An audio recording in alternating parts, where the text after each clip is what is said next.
Hello world, welcome to a new video in this channel Liz of Ecuador, where we talk about things happening in the country, where I try to explain things from a non-biased point of view or as less biased as possible because we always have our own personal points of view.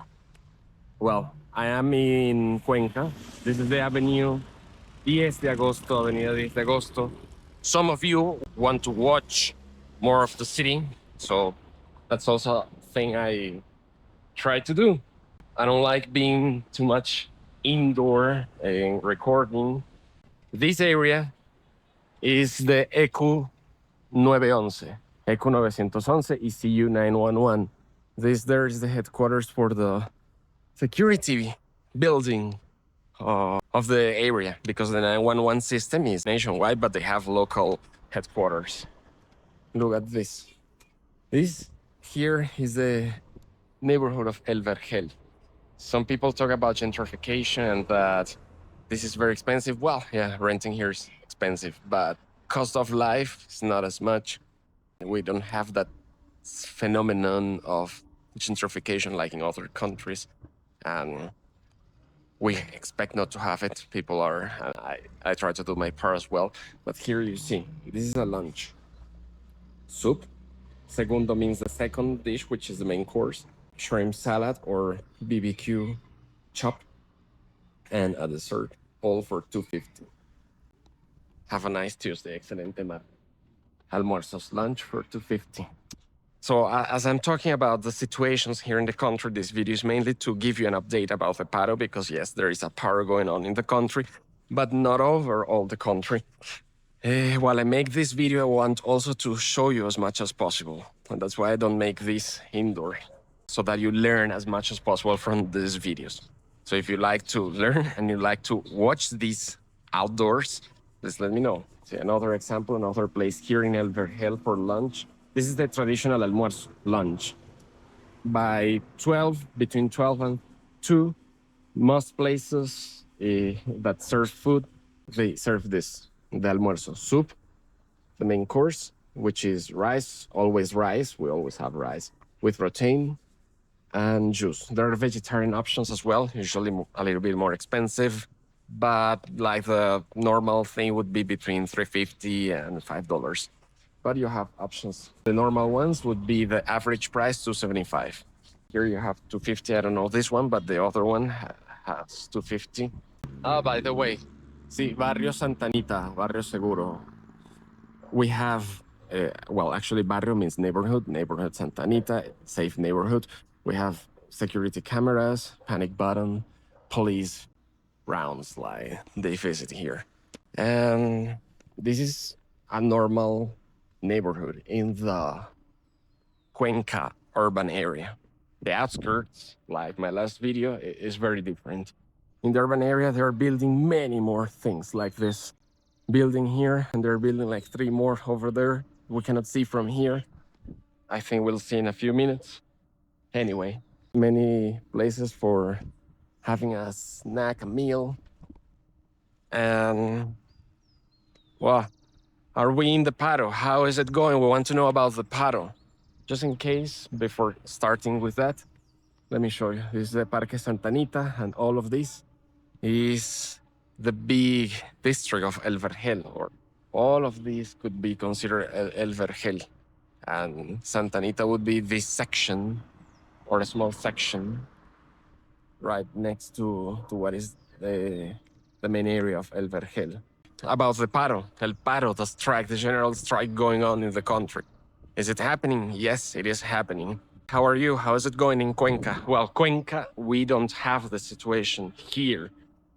We don't have a Paro.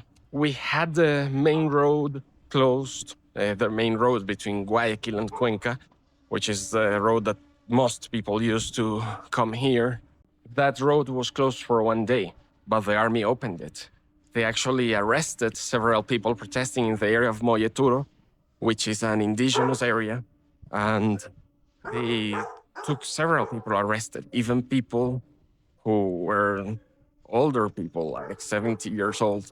In the end, they were released, of course, with a help of attorneys, especially Iacu Perez, who was a former presidential candidate, and he's a indigenous political leader. Well, he's actually not indigenous, but he's part of the indigenous movement, and he has indigenous ascendants. So besides that, the roads from Quito to Cuenca by land, those are closed.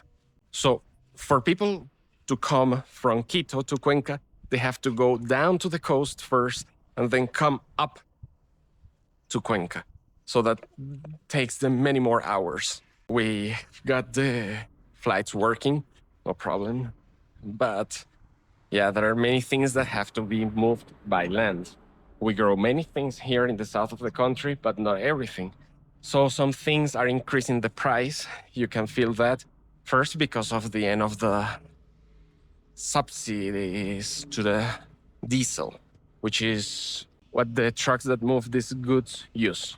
So that's a way in which you feel the paro here in Cuenca. But besides that, the movement is normal. You say, but I don't see many people in that area, it's closed. Well, at the end of the video, I will show you, I will be in the historic district and you will see how it is crowded. Here, this area is normally like this. It's empty. The stores here don't open all the time, and it's mainly restaurants that open in the afternoons and evenings. But well, what has happened? To summarize, I really want to make this too long. I want you to watch to the end, and that it helps you to be informed. See another building, that they're building right there. This is pretty new. Wow, this area changes every 3 months. That there at the end is the Iglesia de Todos Santos. That church is in the historic district. We're going there. Talking about the possible gentrification, there's something that many people are against, and is things like this, advertisements like this. I'm looking for house or apartment for rent for gringos. Busco casa o apartamento en alquiler para gringos. And I mean, yeah, why are you looking specifically for people from abroad? That's because you can charge more. In a way, yes. In other way, some people justify it is because foreigners, they take care of property better. But it's mainly because they can pay more. So people here, they start feeling like prices are increasing, whether that's true or not, and they don't want this. There are people who make things like this super explicit, open on the street. I'm looking apartments exclusively for foreigners. So the landlords, landladies, people who own properties, they, oh wow, yes, that's the person I have to work with. So many people here are complaining locally because of things like that. Another construction here, almost ready. And this area is expensive because it is very well demanded. It's close to supermarkets, to parks. Well, everywhere in Cuenca you're close to parks. It's close to the historic district. Many. There's another building in construction right there. This is the Avenue Paucarbamba, Avenida Paucarbamba. That one, that stopped. The works there stopped for a reason, I don't know why. And that one will be the extension of a famous clinic here. It's not ready yet. So I was telling you about the Paro. The Paro, here in Cuenca you don't feel it. There's a lot of movement, everyone's still coming. It all feels normal here. But beyond Cañar, we're talking about 200 kilometers away from here, the roads, the Pan American Highway E35 is closed in several points. And where everything is totally stopped is in the area of the north, in the provinces of Imbabura and Carchi, Otavalo, Cotacachi. That's where the indigenous people are having the most radical fight. They have closed several points of the Pan American Highway. The goods cannot go out and cannot come in. They have a big agricultural area, so I mean, they won't starve. But things like protein, they're already missing, and the gas to heat and the gas to turn the stoves on to cook, that can barely enter. And what has been denounced, because this is a fight between the government and the indigenous organizations, and it is getting stronger in that area. The gas that enters is being escorted by indigenous people that allow the sailing of this gas only to people who are joining the protests. If you are of a family that's not joining the protests, they won't allow you to buy gas, which is very bad. There has been one killed indigenous man during the protests. That's still being investigated, but he was shot, most likely by the army.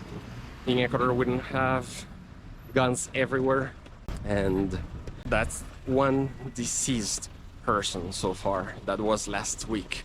That's just radicalized the fight. The government says they won't give up. The indigenous organizations say they won't give up. So there, the struggle is very hard.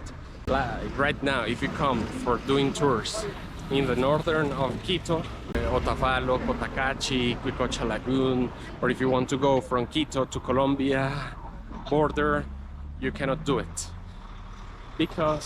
Or you would have to give a whole turnaround through a whole detour through the coastal region to be able to make it. Because the Pan American Highway, which is the main way to go through the Andes, is closed. Here in the south, well, it would be in the center south, in Cañar, it is closed as well. But since we have our own production and since we're connected to the main port, Guayaquil, we don't feel it too much. But this cannot go on like this. Of course, the economy is being really harmed overall, but in these areas, a lot. What happens? What about people who want to work? Cannot simply they open their stores? Not really. The indigenous communities are so big in those areas and they are so well organized that they go to the cities or to the areas that have stores and they force people to close the stores. But who are the most? The indigenous people or the others? Well, I would say the people who are against the Paro are the most. But in these areas, there are many, because the indigenous people act as a unity. Even if some people within the communities don't agree, they have to join because that's what they voted in the communities. And the leaders will cut the water, will cut energy, will impose fines, penalties, sanction, money, will charge money to the people who don't join the strikes, and later they won't be helped by the community. They will be considered like pariahs. But this comes from the organization of the indigenous communities many years ago. That's how they are. So it's not as simple as let's unite against them.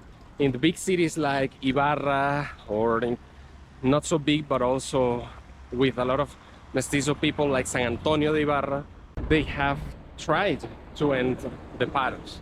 But yeah, they may free the roads for 1 hour, a couple of hours, but then the people of the indigenous communities come again and block the roads. In Otavalo, the struggle is hard. We're talking a proportional 50-50, indigenous, mestizos, or maybe 40-60, 40 indigenous, 60 mestizos. But they are so well organized that, and sometimes the things can turn so violent that you simply prefer to let it go. And what is the army doing in these points? Cannot they do anything about it? Yes, but it turns too violent for keeping it like that. There will be dead people. There has been one dead man, Efrain, from Cotacachi, from the Cuicocha area. But the government is taking decisions in a way so to avoid dead people. And in an interview last week, when they asked what you will do if they continue, we will resist. Okay, but how will you resist if you see that they won't stop? What will you do? We will resist in the way they are doing so. That means the government will not turn back. And most of the country is against the paros. That's why cities like Cuenca, you see, things are normal. We have a holiday this upcoming weekend. This is recorded on Tuesday, and this will affect tourism a lot, especially in the center and north of the country. But the government will not give anything. That's what they have said and what they keep saying every day, sometimes in a very arrogant way. On the other hand, the leader of CONAIE, Marlon Vargas, Mr. Vargas, he's on the same line, and he actually said this past weekend that if it is necessary, the movement will take Quito, which turned many alarms because during the past strikes you have seen what the toma de Quito, or what taking Quito means. Indigenous from all over the country go to Quito, block the roads there, block the streets, and fight with the police and the army. But this time the government and the army, they have invested a lot in intelligence lately. So they are avoiding people to get out of the communities. So they won't allow them to get to Quito. That won't happen this time. So in Quito, like Cuenca, you see normal activities. The prices are increasing because lots of the production is not getting there either. But they still have connection with the coast, which helps a lot. And also to closer areas like Cotopaxi, where the government is now working.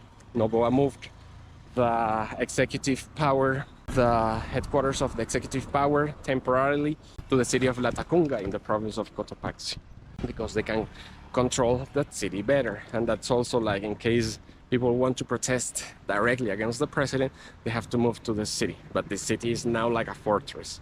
So it's difficult. This time the government is working against this protest in a way to exhaust the indigenous organizations. Because in my opinion, if not all of the country unites against the government, it won't simply have success. And see here in Cuenca, you don't really feel this. The city is changing a lot quickly, and I would say in a good way. And in a way, that's why the Paro here is not hitting, because people here have noticed that the Paro affects us more than what it benefits us, at least here. In the countryside, in the north, center of the country, situation is different. The trucks are charging a lot more, the farmers, or they want to buy for even less. But what we have to do is adapt to the real prices. Yes, at the beginning there's a lot of speculation. People are increasing the prices crazily, but this will regulate. Subsidies are keeping life cheap in an artificial way most of the times. The problem is that people don't believe the government because they haven't fulfilled their promises. They haven't complied with what they said when they increased the taxes last year. And that's why many people are protesting. But eventually, I think prices will increase and the strike will end.